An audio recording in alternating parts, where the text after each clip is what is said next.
Olá, sejam todos bem-vindos à aula de hoje. Hoje nós vamos falar sobre colocação pronominal.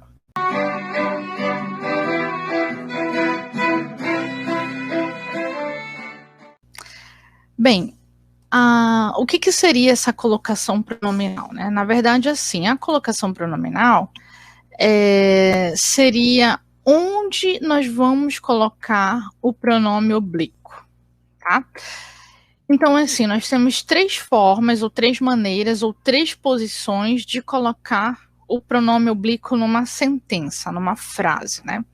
Os pronomes oblíquos a que eu estou me referindo são os átomos, né? Aí vocês têm eles aí entre parênteses. Me, te, si, lhe, ou, a, nos, vos, os, as, lhes. São esses três, né? E eles podem ocupar até três posições diferentes numa sentença. A gente pode ter o que a gente chama de próclise, quando o pronome vem antes do verbo, vejam aí a posição do pronome antes do verbo. A gente tem a mesóclise, quando o pronome ele se encaixa exatamente no meio do verbo. E a gente tem a ênclise, que é a posição, né, do pronome posterior ao verbo, né? Ele vem depois do verbo. Hoje nós vamos falar sobre a próclise. Tá? Quando é que ocorre próclise? Muito bem. Então vamos lá. A próclise, ocorre próclise, né? Quando o pronome funcionar como objeto e vier antes do verbo. Isso a gente já viu. Então, a mãe o chamava da porta da cozinha, por exemplo. Vejam que a mãe chamava quem? Chamava ele. Chamava, sei lá, o filho, né? Provavelmente. A mãe o chamava da porta da cozinha. Então, esse o, né, ele funciona como objeto direto, nesse caso, né? E por causa disso, por ele funcionar como objeto direto, ele vindo antes do verbo, a gente utiliza o pronome oblíquo, né? Por isso a gente usa a próclise, tá? É comum o uso da próclise. Nós temos também a ocorrência desse pronome funcionando como objeto indireto, né? Como a gente coloca o objeto direto, porque na ordem da sentença, o objeto direto, ou o objeto, perdão, que é o complemento do verbo, ele vem depois, né? Então, só que quando a gente pega esse objeto e coloca no lugar de um nome, né? Substitui por um pronome, nesse caso, aí o pronome pode vir antes, deve vir antes do verbo. E aí a gente utiliza a próclise. Nesse caso do eu lhe disse tudo, a gente tem o lhe funcionando como objeto indireto, né? Nesse caso, eu disse tudo a ele, a ela, a alguém, a você, né? Esse lhe, ele não tem necessariamente um gênero. Ele é mais genérico, mais geral, tá bom? Também ocorre próclise diante de palavras negativas, como ninguém, jamais, nada, nunca, né? Então, o pronomezinho, vejam, ele vem sempre antes do verbo. Ó. Não lhe perguntei isso, jamais me disseram tudo, ninguém se deu ao respeito na reunião.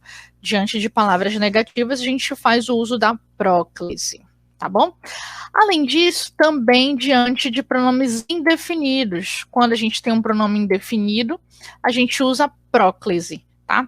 Vejam aí, olha, a gente tem eu trago aqui alguns exemplos de pronomes indefinidos, né? Se vocês forem buscar, por exemplo, uma tabela, eu posso disponibilizar, fazer uma aulinha sobre pronomes indefinidos, vocês vão ver que eles são muitos pronomes, tá? Então aqui eu trago alguns exemplos, né? Como algum, algo, tudo, poucos, muitos.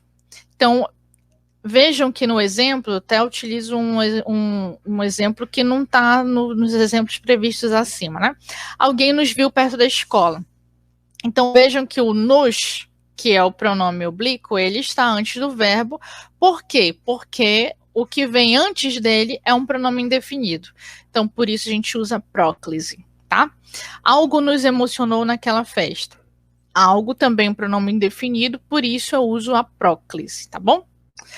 Muito bem. Diante de pronomes demonstrativos, também a gente usa próclise. Por exemplo, disso, né? Aí a gente tem a contração, a combinação, na verdade, da preposição de, né? Mais o pronome demonstrativo isso. E aí a gente forma o disso, que funciona nesse caso também como pronome demonstrativo. Então, disso me acusaram, mas sem provas. Vejam que o pronome também vem à frente do verbo, a gente usa então próclise, tá bom? A gente tem também, diante de advérbios em geral, a gente também usa próclise, tá? Então, ontem me telefonaram, realmente a encontrei presa. Vejam o seguinte, que no caso do ontem me telefonaram, depois do ontem não tem vírgula, tá, gente? Se tiver uma vírgula, após a vírgula, é como se eu estivesse iniciando. É como se, tá? É como se eu estivesse iniciando um novo período, uma nova frase, né? E aí perde a conexão do me com o ontem.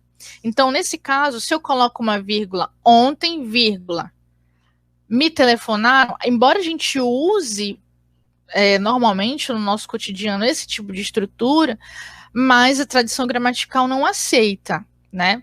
Ela prescreve que você, nesse caso, deveria usar ênclise, o pronome ele deveria depois. Então, nesse contexto de ontem, vírgula, telefonaram-me, tá? Então, aí a gente já não usa mais a próclise, aí já seria a ênclise. Agora, se não tiver a vírgula separando o advérbio do pronome oblíquo, aí você pode usar a próclise, sem problema nenhum. Então, você já sabe, já tem aí uma regrinha da ênclise, né? Que quando a gente tem a vírgulazinha antes do pronome, do que seria uma possível próclise, aí a gente já vai ter que modificar, porque a regra da tradição gramatical diz que nós não podemos começar frases, sentenças, períodos com próclise. Seria o equivalente a dizer que, para a tradição gramatical, você não deveria dizer te amo, deveria dizer amo-te. Mas é tão complicado isso, né, gente? Porque, por exemplo, não traz o mesmo... o significado não é o mesmo, tem uma modificação, é diferente dizer te amo de dizer amo-te. O amo-te parece mais distante, né? Nem parece que ama de verdade, né? Então, aqui eu estou tratando de regra gramatical referente à tradição gramatical, né? O que foi prescrito, o que vem sendo prescrito desde muito tempo. Mas não significa dizer que é errado, né? A gente fazer uma aulazinha falando sobre um pouco mais sobre isso. Dizer que é errado dizer te amo é errado? Não, não é errado. Inclusive, o significado, como eu disse, é diferente. Você sente uma aproximação maior da pessoa que diz te amo e sente uma distância maior da pessoa que diz amo-te. Inclusive, eu nem sei se alguém diz amo-te, mas tudo bem. Então, vamos lá. Continuando aqui. A gente também tem a ocorrência de próclise diante de gerúndio, né? Precedido da preposição em, tá? Então, por exemplo, olha, em se tratando de estudos, prefiro língua portuguesa, claro, é a melhor, né? De melhor de todos. Também diante de conjunção subordinativa, lembram lá das conjunções subordinativas? O que é um exemplo de conjunção subordinativa, né? Integrante, nesse caso. Vejam que o pronome, ele vem próximo à conjunção, ele vem antes do verbo, tá bom? O embora é uma conjunção subordinativa concessiva, né, que dá a ideia de oposição, tá bom?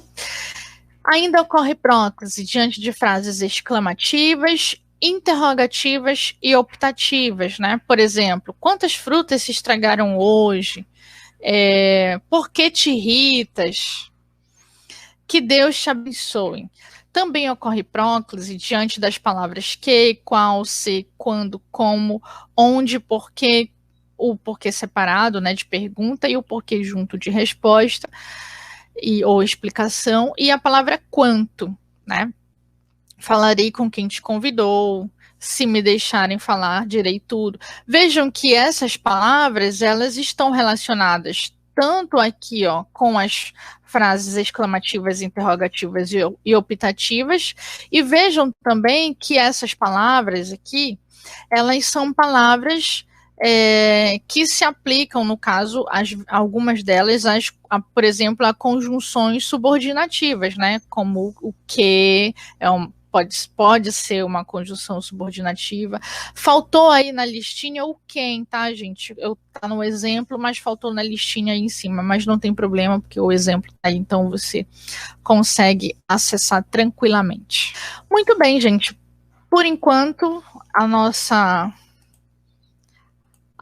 aula de hoje sobre colocação pronominal, sobre próclise.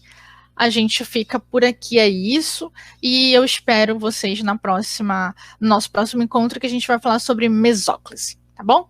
Um beijo a todos, até mais.